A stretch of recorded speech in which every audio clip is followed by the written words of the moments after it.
Você acha que está seguro dentro de casa, trancado entre paredes e portas fechadas? A noite, porém, tem o poder de revelar aquilo que preferimos esquecer. Vozes que não vêm de lugar nenhum, passos que ecoam no vazio, presenças que ninguém explica. Se continuar, não diga que não avisei. Este é o proibido assistir à noite. O que deveria ser lembrado como um dos dias mais felizes e sagrados na vida de uma família, transformou-se em um dos episódios mais sombrios já registrados. A primeira comunhão, marcada para celebrar fé, esperança e pureza, terminou de forma trágica, deixando marcas que jamais seriam apagadas da memória da comunidade. Essa não é apenas mais uma história de superstição ou rumor popular. Este é um caso documentado, relatado por testemunhas e registrado em arquivos que até hoje geram calafrios em quem se atreve a revisitar seus detalhes. Imagine a cena: a igreja decorada com flores brancas, o brilho das velas refletindo no altar, as crianças vestidas de branco como símbolo de pureza. Famílias reunidas, cheias de orgulho e emoção, assistindo seus filhos participarem de um dos momentos mais importantes de suas vidas espirituais. Era para ser uma ocasião de paz, marcada pela união da fé e da esperança. Mas no instante em que os sinos anunciaram o fim da celebração, algo aconteceu, mudando para sempre o destino de todos os presentes. Relatos falam de um silêncio abrupto, como se o ambiente tivesse sido sugado pela escuridão. O que começou como uma cerimônia repleta de alegria, rapidamente se tornou um cenário de caos. Pessoas correndo, gritos ecoando pelos corredores, olhares perdidos que se cruzavam em busca de respostas. O choque tomou conta da comunidade. O que poderia ter transformado uma celebração tão sagrada em uma tragédia tão devastadora? Este caso documentado não é apenas um relato de dor. Ele se tornou um enigma. Cada testemunha descreveu algo diferente. Cada registro oficial trouxe detalhes que não se encaixavam. Enquanto uns falavam de um acidente comum, outros juravam ter visto sinais estranhos, presságios e até manifestações inexplicáveis momentos antes do ocorrido. O contraste entre fé e tragédia criou um vazio difícil de compreender. E é nesse vazio que surgem as perguntas que nos atormentam até hoje. Este vídeo vai conduzi-lo por cada detalhe dessa história, desvendando as memórias, explorando os documentos e dando voz às sombras que se instalaram naquela celebração. Ao longo desta narrativa, você verá como um momento planejado para representar pureza e esperança acabou sendo lembrado como um aviso sombrio de que a vida pode mudar em questão de segundos. Prepare-se. Porque o que deveria ser apenas um ritual de fé infantil se transformou em um relato que até hoje desafia explicações. Era um domingo de céu claro, o tipo de dia que muitos acreditam ser um sinal de bênção. Desde cedo, a pequena cidade se enchia de expectativa. As ruas foram decoradas com fitas coloridas, o sino da igreja soava de hora em hora e as famílias caminhavam juntas em direção ao templo, todas com o mesmo propósito: acompanhar a primeira comunhão das crianças. Aquele seria o marco da pureza e da fé, o momento em que os pequenos dariam o primeiro passo oficial dentro da vida religiosa.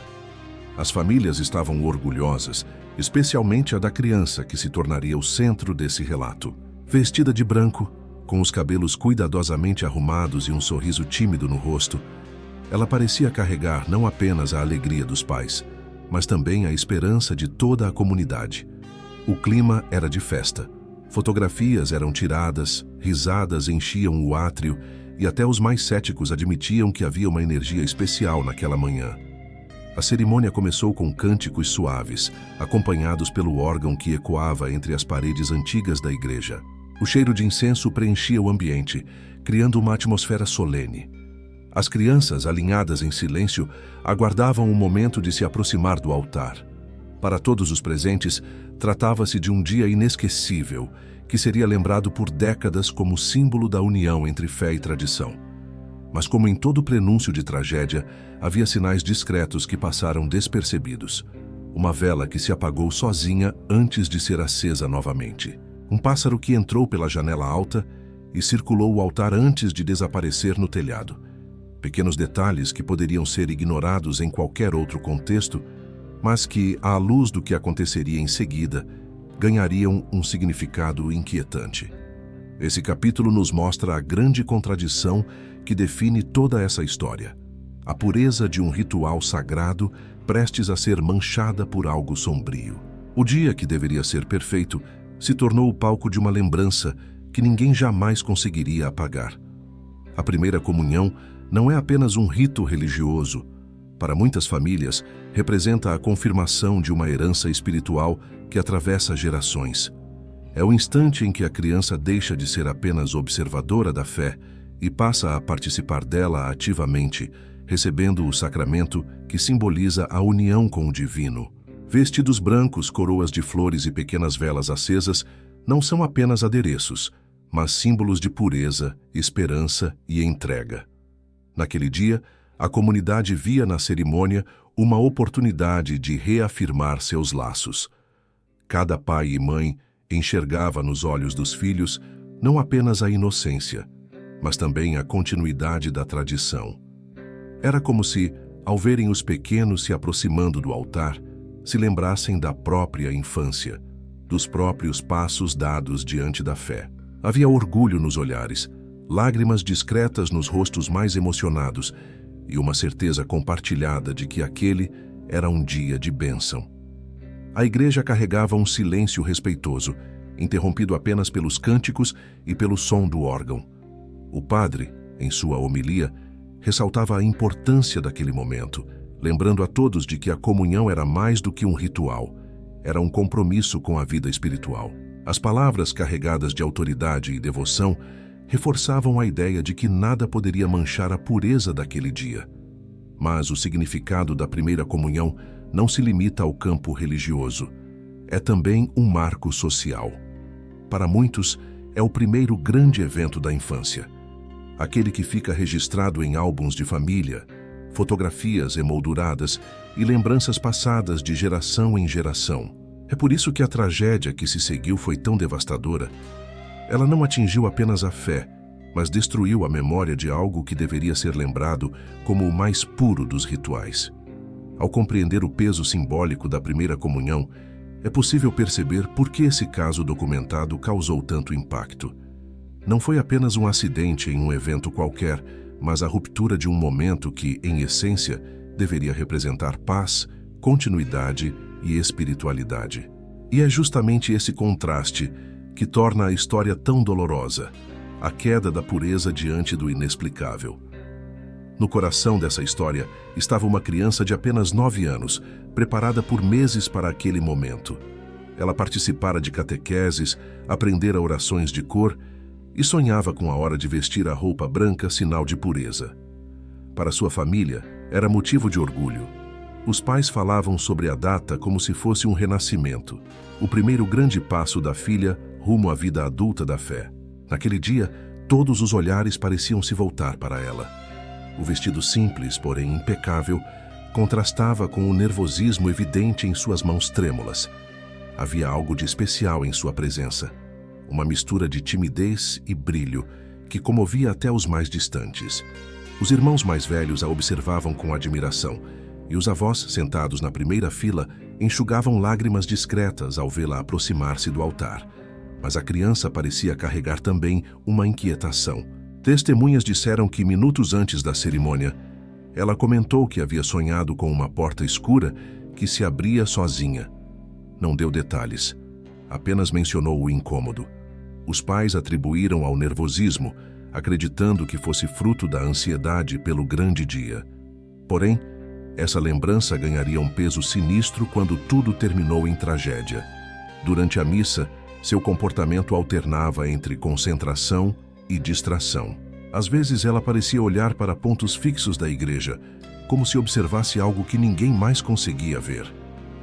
Uma colega relatou mais tarde que a amiga apertava com força o terço que trazia nas mãos, como se buscasse nele um refúgio contra algo invisível. Esse capítulo nos mostra que, mesmo antes do desfecho, havia sinais de que a criança estava em sintonia com algo além do que a cerimônia representava.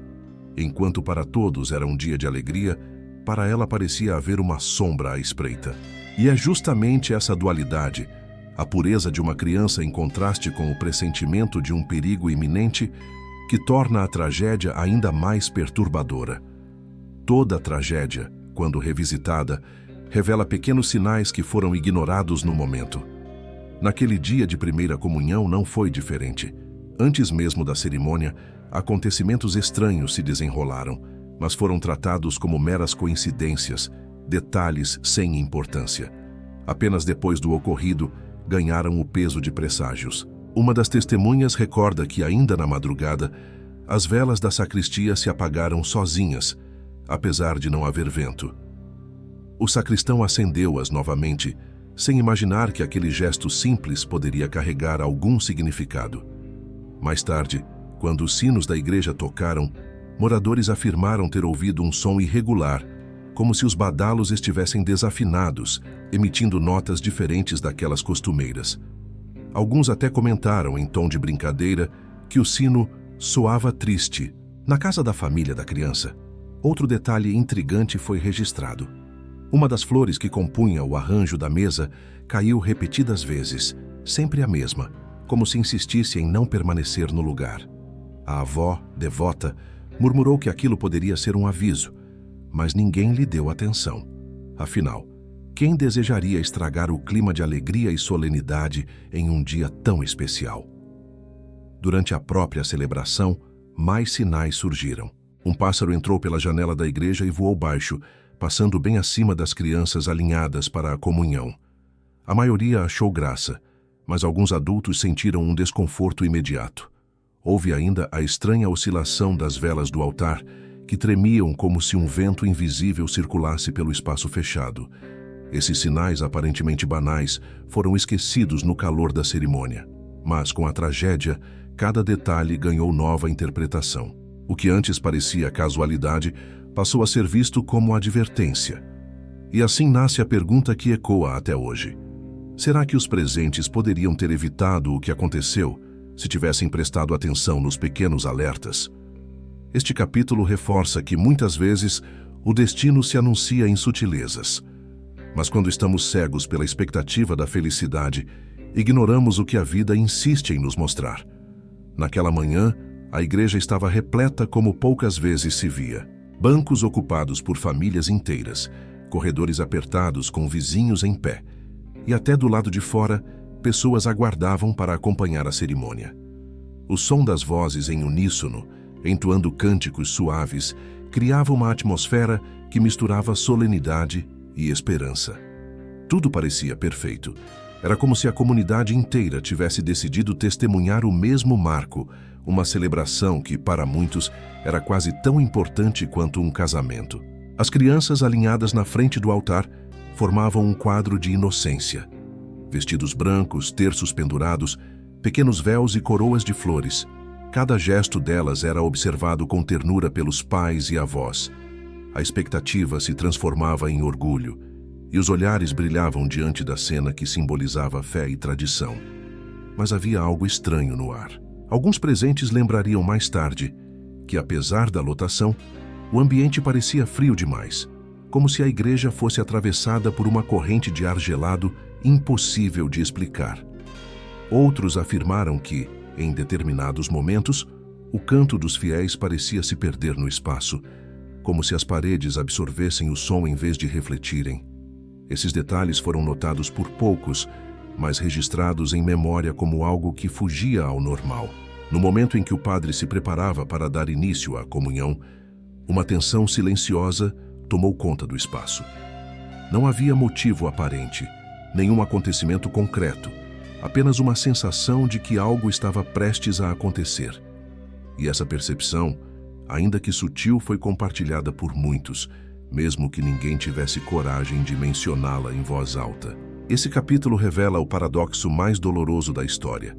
Uma igreja lotada, cheia de vida e esperança, prestes a ser marcada para sempre por uma tragédia. O contraste entre a pureza da celebração e a sombra que se aproximava tornou tudo ainda mais memorável. Porque, quando tantas testemunhas estão reunidas, não há como apagar os detalhes que antecedem o inevitável. O momento mais aguardado da cerimônia estava prestes a acontecer.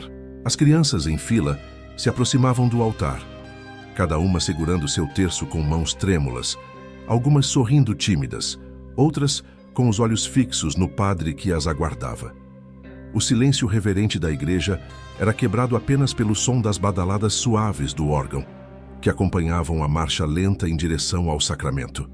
Era a culminância de meses de preparação, o instante em que a fé e a pureza infantil se encontravam diante do mistério divino.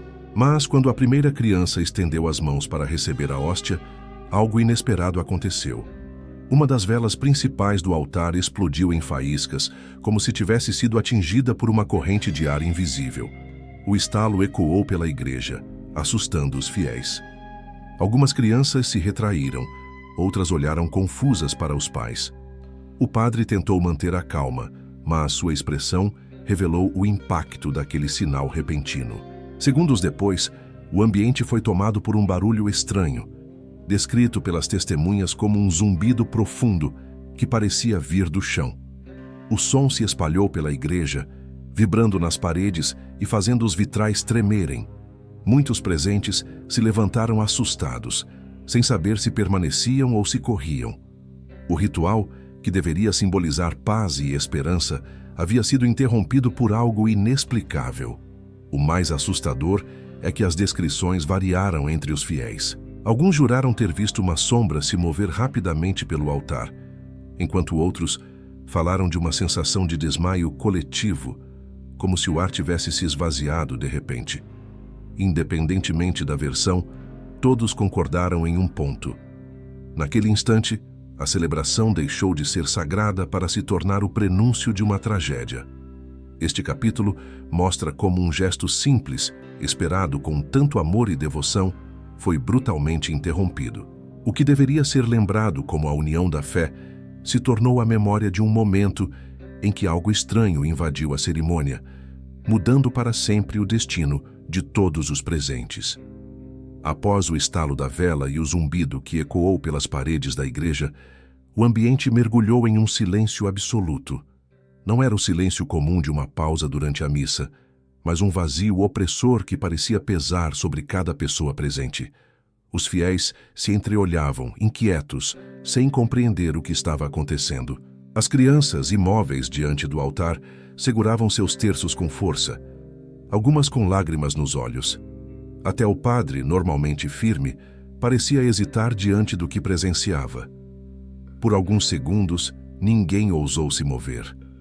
O ar ficou denso, como se fosse impossível respirar com naturalidade. O som das velas queimando, dos pássaros do lado de fora e até do vento desapareceu por completo. Era como se o mundo inteiro tivesse parado, preso em uma expectativa insuportável. Esse instante de suspensão foi descrito por testemunhas como o mais aterrorizante da cerimônia, pois todos sentiam que algo estava prestes a acontecer, mas não sabiam o quê. Então, sem aviso, o silêncio foi rompido por um grito agudo. Ninguém soube dizer de onde veio. Alguns acreditaram ter sido uma das crianças, outros juraram que partira de uma das mulheres sentadas nos bancos da frente. Houve ainda quem afirmasse que não parecia vir de nenhum ser humano, mas ecoava das paredes como se a própria igreja tivesse se manifestado. O que importa é que aquele grito marcou o fim da calma e deu início ao caos. O contraste entre o silêncio sufocante e o grito dilacerante deixou marcas profundas em todos. Não foi apenas o som que assustou, mas a confirmação de que a tensão que pairava sobre a cerimônia havia atingido seu ápice. Algo havia rompido a barreira entre o natural e o inexplicável, transformando um dia de celebração em uma cena de horror. Este capítulo mostra que, muitas vezes, o terror não está no barulho, mas na espera. Porque o silêncio que antecede o grito é, por si só, uma tortura, e anuncia que nada mais será como antes. Quando o grito ecoou e o caos tomou conta da igreja, não foi apenas aquele espaço que se transformou. A tragédia ultrapassou as paredes do templo e se espalhou rapidamente pela comunidade, como um fogo que consome tudo em silêncio. Famílias em choque deixaram o local carregando seus filhos nos braços, alguns chorando, outros em estado de torpor, sem compreender o que havia acontecido. A notícia se espalhou pelas ruas com a velocidade do pânico, e logo todos sabiam que algo terrível havia marcado a celebração.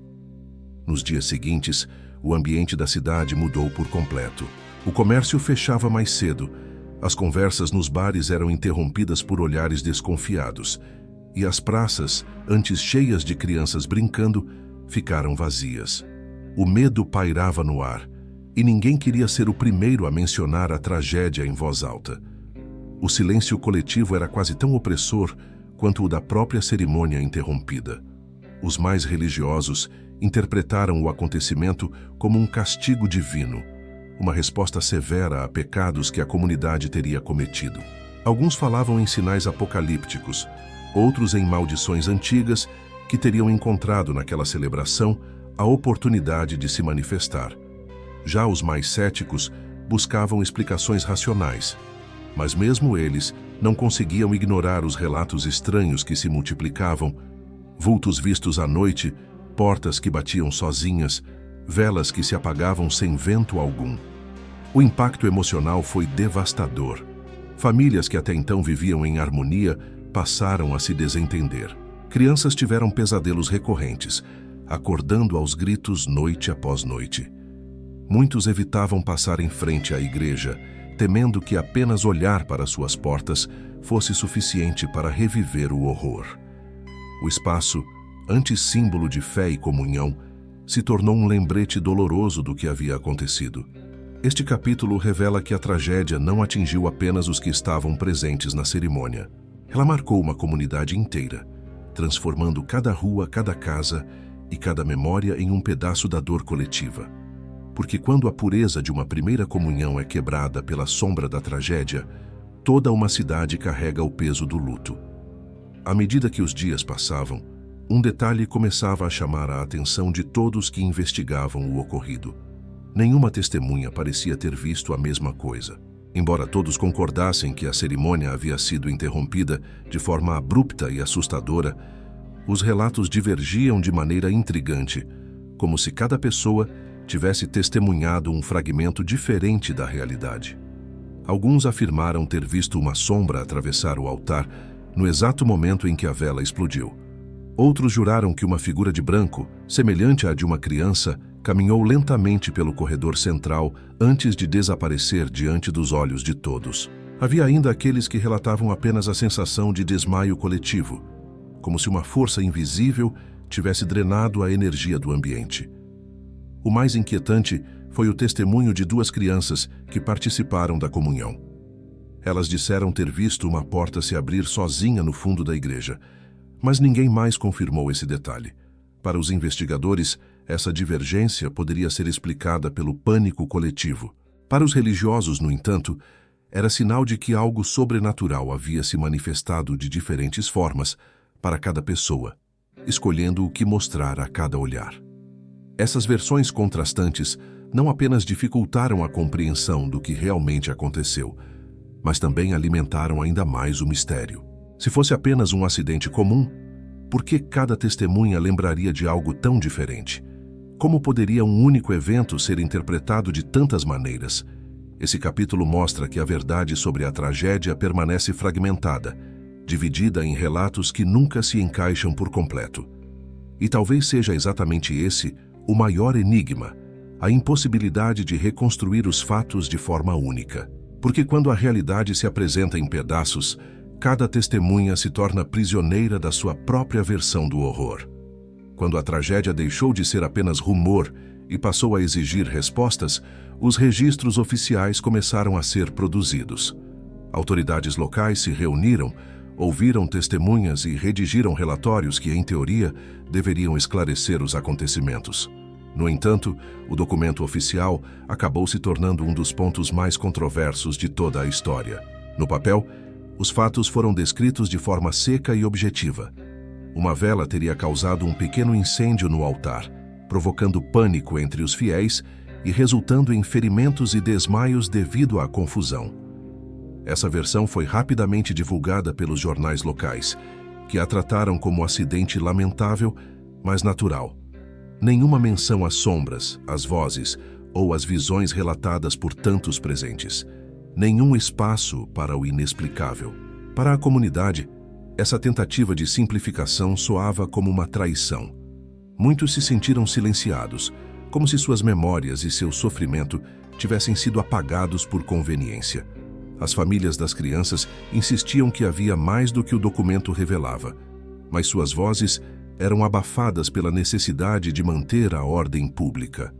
Afinal, admitir que algo inexplicável havia ocorrido em plena igreja poderia abalar a fé de todos. Alguns pesquisadores independentes conseguiram acesso ao relatório original, antes da versão divulgada, e afirmam que havia menções vagas a fenômenos estranhos, mas que esses trechos foram riscados ou substituídos por notas genéricas. Esse detalhe aumentou ainda mais as suspeitas de que a verdade fora escondida para proteger a imagem da instituição. Este capítulo mostra que, embora o documento oficial exista, sua função não foi explicar, mas controlar. Ele não foi escrito para registrar a tragédia como ela foi vivida, mas para oferecer uma versão aceitável. O resultado é um abismo entre a memória coletiva e a narrativa formal, um vazio que apenas reforça a sensação de mistério. Porque, quando até os registros tentam esconder a verdade, o que sobra é a dúvida eterna. Enquanto os jornais locais publicavam versões resumidas e controladas do ocorrido, muitos detalhes foram deliberadamente deixados de fora. O que chegava às páginas impressas falava apenas de um acidente causado por velas e de um pânico coletivo que resultou em feridos. Mas nos bastidores, os jornalistas que cobriram a história sabiam que havia muito mais.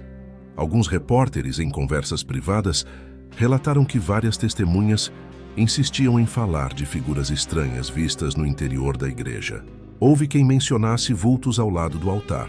Outros juraram ter visto portas se moverem sozinhas, e alguns ainda relataram ter escutado vozes infantis que não correspondiam a nenhuma das crianças presentes. Esses detalhes nunca foram publicados, considerados sensacionalistas e perigosos para a credibilidade da imprensa. Havia também o fator político. A igreja era uma instituição de grande poder na cidade, e admitir que algo inexplicável havia acontecido dentro de suas paredes poderia abalar sua influência sobre a comunidade. Assim, optou-se por reduzir os fatos a um relato de acidente, abafando qualquer detalhe que pudesse sugerir mistério ou sobrenatural. Mas apesar do silêncio oficial, os boatos se espalhavam de boca em boca. Histórias circulavam nas esquinas, nas filas de mercado e até nas salas de aula. O povo falava daquilo que a imprensa se recusava a registrar. E quanto mais se tentava calar essas vozes, mais forte ficava a sensação de que havia uma verdade oculta. Este capítulo revela que o controle da narrativa foi tão marcante quanto a tragédia em si. Ao escolherem o que mostrar e o que esconder, os jornais alimentaram ainda mais a desconfiança da comunidade. Porque, quando a imprensa silencia, os sussurros crescem e o mistério ganha vida própria. Entre todos os afetados pela tragédia, ninguém carregou peso maior do que a família da criança no centro da celebração. O que deveria ser um dia de orgulho e alegria transformou-se em um luto insuportável, um corte profundo que jamais cicatrizou. Fotografias preparadas com tanto cuidado permaneceram guardadas em gavetas, lembranças que não podiam ser expostas sem reacender a ferida. O vestido branco, símbolo da pureza, foi deixado em silêncio dentro de um baú, transformado em lembrança dolorosa em vez de recordação feliz.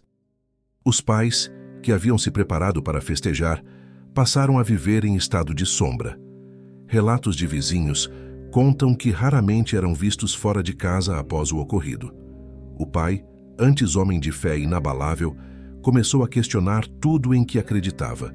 A mãe, consumida pelo vazio, foi descrita por amigos como alguém que envelheceu anos em questão de dias. Para eles, a tragédia não foi apenas uma perda, mas o colapso de todo um significado de vida. Os irmãos, por sua vez, carregaram marcas diferentes. Alguns relatavam pesadelos recorrentes em que reviviam a cerimônia interrompida. Outros evitavam passar pela igreja. incapazes de enfrentar o local que havia destruído suas memórias de infância. A dor não se limitava ao momento da perda, mas se espalhava como uma névoa constante, moldando cada aspecto da vida familiar. Essa dor foi agravada pela tentativa de silenciamento. Enquanto autoridades e imprensa insistiam em tratar o ocorrido como acidente comum, a família sentia que sua verdade estava sendo negada. Era como se, além da tragédia, lhes fosse tirado o direito de contar o que realmente viram. Esse sentimento de abandono reforçou ainda mais a ferida, tornando-a um peso impossível de carregar sozinhos. Este capítulo mostra que, por trás dos relatos e documentos, havia pessoas reais devastadas por um acontecimento inexplicável. A tragédia não foi apenas comunitária ou institucional, mas íntima, pessoal, destrutiva. Porque quando a fé e a alegria de uma família são quebradas em pedaços, não há narrativa oficial que consiga restaurar aquilo que foi perdido. Após a tragédia, a comunidade mergulhou em um dilema espiritual doloroso. Muitos buscavam respostas na fé, acreditando que Deus teria permitido o acontecimento como uma provação ou até como castigo. Outros, porém, não conseguiam evitar a sensação de culpa, como se algo pudesse ter sido feito para impedir o desfecho sombrio. O altar, antes símbolo de luz, transformou-se em lembrança constante da noite em que a inocência foi quebrada. O padre local, profundamente abalado, tentou confortar os fiéis em suas homilias. Falava sobre mistérios divinos, lembrando que nem sempre o ser humano compreende os planos de Deus, mas suas palavras, que antes transmitiam segurança, agora soavam como ecos de uma dúvida silenciosa. Alguns membros da comunidade passaram a evitar a igreja, enquanto outros frequentavam ainda mais, temendo que o afastamento fosse interpretado como falta de fé. Para a família, a fé tornou-se um campo de batalha. A mãe buscava consolo em orações intermináveis, esperando encontrar no silêncio das velas acesas algum sinal de que a filha estava em paz. O pai, em contrapartida, mergulhava em ressentimento, perguntando-se por que uma cerimônia tão pura havia sido manchada por dor. Esse contraste dentro da própria casa refletia o conflito maior que dominava toda a cidade. Havia também a culpa coletiva. Muitos se lembravam dos sinais estranhos daquele dia. A vela que se apagou sozinha, o pássaro dentro da igreja, o frio inexplicável. Todos se perguntavam se deveriam ter reconhecido os presságios. A ideia de que a tragédia poderia ter sido evitada corroía a comunidade como uma ferida invisível. Este capítulo revela como a tragédia não destruiu apenas a vida de uma família, mas abalou os alicerces espirituais de todos os envolvidos. Porque quando a fé é confrontada pela dor inexplicável, surge a pergunta mais difícil de todas. Acreditar é suficiente ou estamos condenados a carregar a culpa do que não compreendemos? Logo após a tragédia, relatos começaram a circular entre moradores e familiares que se recusavam a acreditar que tudo havia sido apenas um acidente. Pessoas afirmavam ter visto movimentos estranhos dentro da igreja, mesmo quando ela estava vazia, sombras que atravessavam o altar sem origem aparente e luzes de velas que tremulavam em sincronia, como se respondessem a uma presença invisível. Esses acontecimentos, inicialmente tratados como fruto da imaginação abalada, passaram a se repetir com frequência assustadora. Uma testemunha contou que, ao entrar na igreja dias depois para rezar, viu claramente uma figura infantil ajoelhada diante do altar. Aproximou-se em silêncio, mas quando piscou os olhos, a figura havia desaparecido. Outra pessoa relatou ouvir risadas infantis ecoando entre os bancos, mesmo estando completamente sozinha no templo. O som, segundo ela, era ao mesmo tempo doce e perturbador, como se carregasse tristeza e zombaria ao mesmo tempo. Na casa da família da criança, os fenômenos não foram menos marcantes. Portas se fechavam com violência sem que houvesse vento. O vestido branco guardado parecia mudar de lugar, e um terço que ficava sobre a cômoda foi encontrado várias vezes no chão, como se tivesse sido atirado com força. Esses detalhes alimentaram a crença de que a tragédia havia deixado algo preso, um resquício de energia que não conseguia se desfazer. A cada novo relato, a fronteira entre fé e superstição se tornava mais tênue. Enquanto alguns viam nesses sinais a manifestação da dor que ainda pairava sobre a comunidade, outros acreditavam que algo maligno havia sido despertado na cerimônia interrompida. O certo é que o inexplicável passou a fazer parte do cotidiano, transformando a tragédia em uma presença constante, impossível de ignorar. Este capítulo mostra que, quando a lógica falha, as sombras ganham espaço. E no caso da primeira comunhão que terminou em tragédia, essas sombras não ficaram restritas ao dia do acontecimento, mas continuaram a se espalhar, lembrando a todos de que havia algo muito maior do que simples coincidência.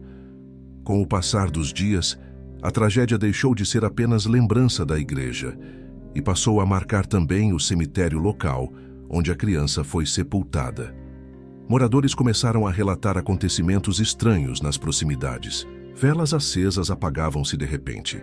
Flores deixadas sobre o túmulo eram encontradas espalhadas pelo chão. E cruzes próximas amanheciam tombadas, como se uma força invisível tivesse percorrido o lugar durante a noite. Alguns vizinhos do cemitério afirmaram ouvir choros infantis depois da meia-noite. Não eram lamentos comuns, mas soluços entrecortados por risadas suaves, como se uma criança estivesse brincando sozinha entre os túmulos. Houve também relatos de passos leves, acompanhando visitantes que se atreviam a entrar no local após o pôr do sol. Muitos desistiram de frequentar o cemitério à noite, temendo se tornar parte daquilo que já não podiam explicar. A família, em sua dor, visitava o túmulo diariamente. Em certa ocasião, a mãe contou que sentiu uma mão pequena segurar a sua enquanto rezava.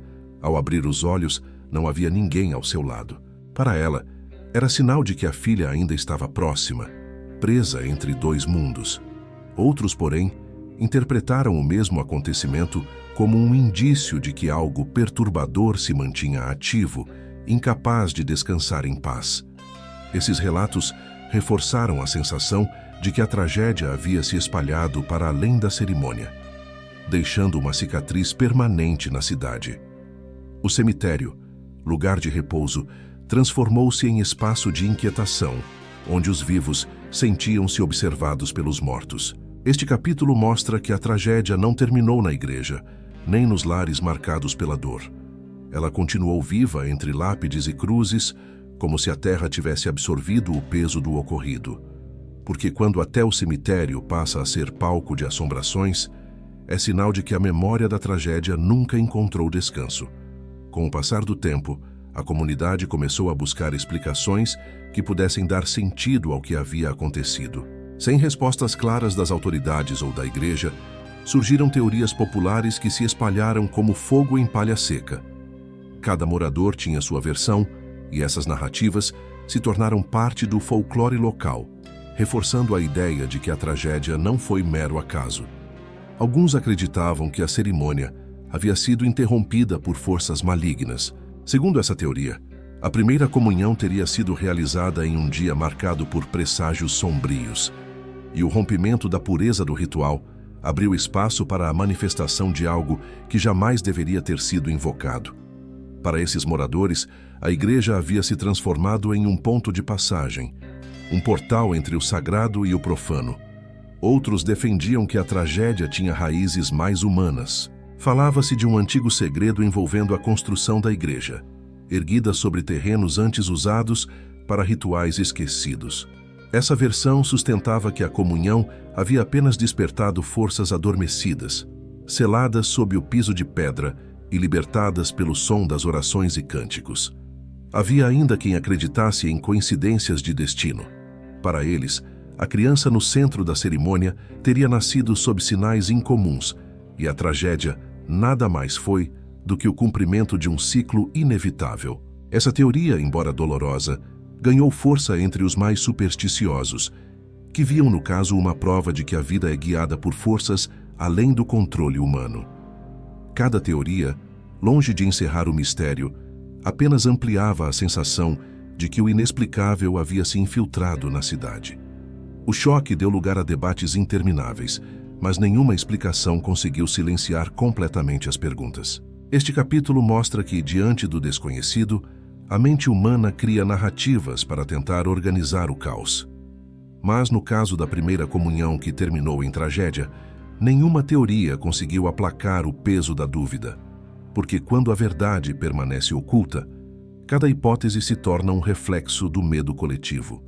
À medida que o caso ganhava notoriedade, começaram a surgir relatos de outros episódios semelhantes ocorridos em diferentes lugares e épocas. Cerimônias religiosas interrompidas por eventos trágicos, festas de comunhão que terminaram em luto, acidentes inexplicáveis em momentos considerados sagrados. Para muitos, essas repetições não eram simples acidentes, mas indícios de um padrão mais profundo e perturbador. Pesquisadores locais coletaram testemunhos de comunidades vizinhas. Em uma delas, uma comunhão realizada décadas antes terminou em pânico quando o teto da igreja desabou repentinamente, sem sinais prévios de desgaste. Em outra, uma criança desmaiou no instante em que recebeu a hóstia e jamais voltou a acordar. Embora diferentes nos detalhes, os relatos carregavam a mesma essência. Algo sombrio se infiltrava em cerimônias que deveriam simbolizar pureza e renovação. O mais inquietante é que, em muitas dessas histórias, presságios semelhantes eram mencionados. Velas que se apagavam sem vento, pássaros que invadiam o templo, ruídos incomuns vindos do chão ou das paredes. Esses sinais, recorrentes em lugares e tempos distintos, reforçavam a ideia de que a tragédia da primeira comunhão documentada não era um caso isolado, mas parte de algo maior, repetitivo, quase ritualístico. Para os mais céticos, tratar tudo como coincidência era a saída mais lógica. Afinal, acidentes acontecem, e a mente humana tende a conectar pontos que talvez não tenham relação real. Mas para os que presenciaram o horror, a palavra coincidência parecia pequena demais para explicar a profundidade da dor. Este capítulo mostra que, quando tragédias semelhantes se acumulam em torno de um mesmo tipo de cerimônia, o acaso deixa de ser uma resposta satisfatória. Porque se o padrão se repete, a dúvida se torna inevitável. Será que realmente estamos diante de coincidências? Ou existe uma força oculta que insiste em se manifestar nos momentos de maior pureza?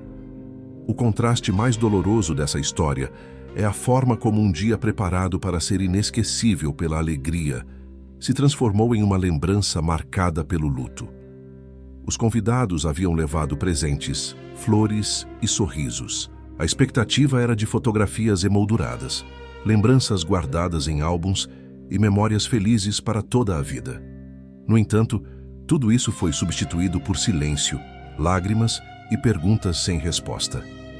Relatos contam que, logo após o caos na igreja, as famílias que aguardavam para comemorar em casa se depararam com mesas postas que jamais seriam usadas. Os bolos doces e enfeites preparados com tanto carinho permaneceram intactos, transformando-se em símbolos dolorosos de um evento que nunca aconteceu. O que era para ser partilha e união terminou como vazio e desolação. O peso do luto coletivo era evidente. Cada família, mesmo aquelas que não haviam perdido alguém diretamente, sentia-se atingida pela tragédia. Era impossível olhar para os enfeites coloridos sem lembrar do som dos gritos que ecoaram na igreja. Até as crianças, que deveriam ter saído da cerimônia em festa, permaneceram marcadas, muitas carregando medos que durariam anos. Esse contraste brutal entre festa e tragédia se tornou um símbolo poderoso na memória da comunidade. Era como se a vida tivesse decidido mostrar de forma cruel o quanto pode mudar em questão de segundos. O que começa como celebração pode terminar em dor irreparável. Este capítulo nos lembra que a fragilidade da existência não escolhe momento. Mesmo os instantes preparados para a felicidade podem ser atravessados pela sombra do inesperado. Porque quando a festa vira luto, toda a beleza planejada se transforma em cicatriz. Anos depois da tragédia, quando muitos acreditavam que a história havia sido enterrada pelo tempo, um detalhe inesperado veio à tona. Durante reformas no arquivo paroquial, um funcionário encontrou uma pasta escondida entre papéis antigos. Dentro dela, havia registros inéditos da cerimônia interrompida, anotações do padre, relatos de testemunhas e até recortes de jornais que nunca foram publicados. Esse conjunto de documentos ficou conhecido como o Dossiê Esquecido. As anotações do padre eram particularmente perturbadoras. Ele descrevia pressentimentos sentidos nos dias que antecederam a comunhão, mencionando sonhos recorrentes em que via a igreja tomada por fumaça e ouvia gritos de crianças. Apesar disso, decidiu seguir com a celebração, acreditando que se tratava apenas de inquietações pessoais. Ler essas palavras anos depois só aumentou a sensação de que a tragédia poderia ter sido prevista e talvez evitada. Entre os relatos de testemunhas arquivados, havia descrições mais explícitas do que qualquer versão oficial jamais divulgou. Pessoas afirmavam ter visto vultos sobre o altar, ouviram vozes infantis vindas de lugares vazios e sentiram a temperatura cair de forma drástica segundos antes do caos. Esses testemunhos, cuidadosamente guardados e nunca revelados, mostravam que a igreja havia optado por silenciar o inexplicável. Havia ainda recortes de jornais que nunca chegaram às bancas, matérias prontas que foram barradas antes da impressão. O texto falava abertamente sobre fenômenos estranhos e levantava dúvidas sobre a versão do acidente. Descobrir que essas matérias foram censuradas apenas reforçou a desconfiança da comunidade em relação às autoridades religiosas e civis.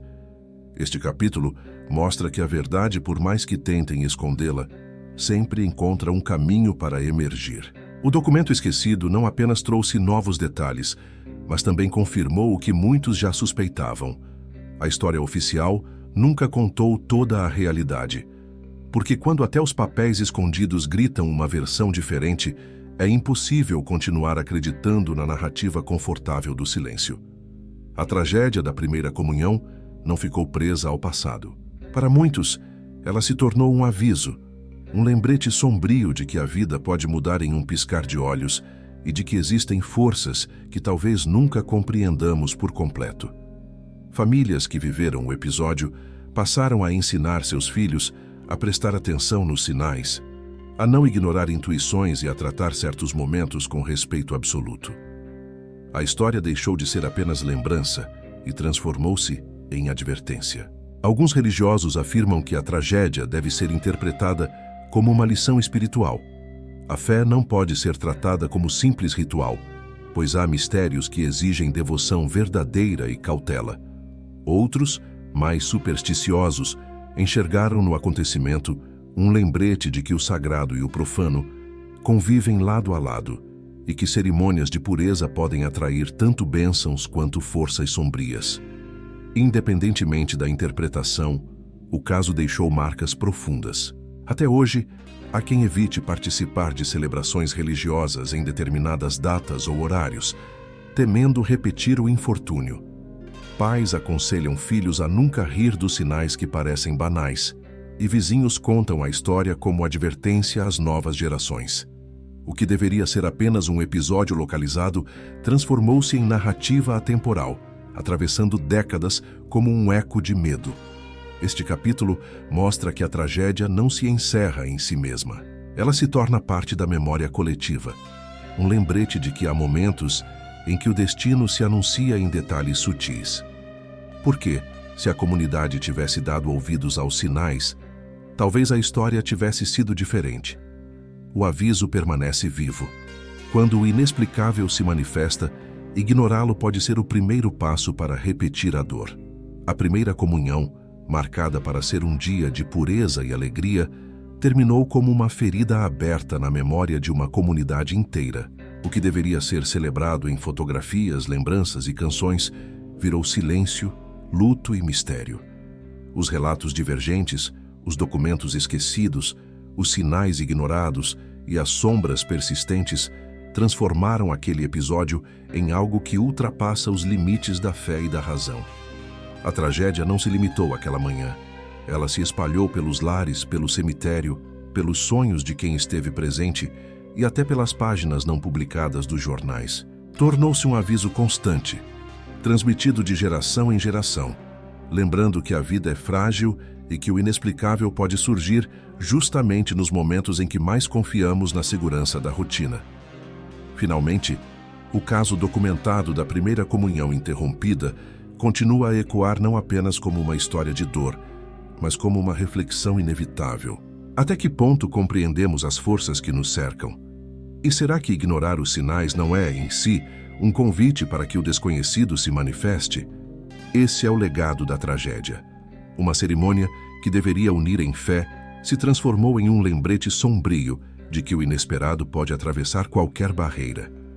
E enquanto houver quem conte essa história, o aviso permanecerá vivo. Alguns rituais não suportam ser interrompidos sem deixar cicatrizes. Muito obrigado por assistir até aqui. Se gostou, por favor, se inscreva para mais. Se esse vídeo te assustou ou te lembrou de alguma história, deixe seu comentário e, se possível, deixe seu gostei. Até o próximo vídeo.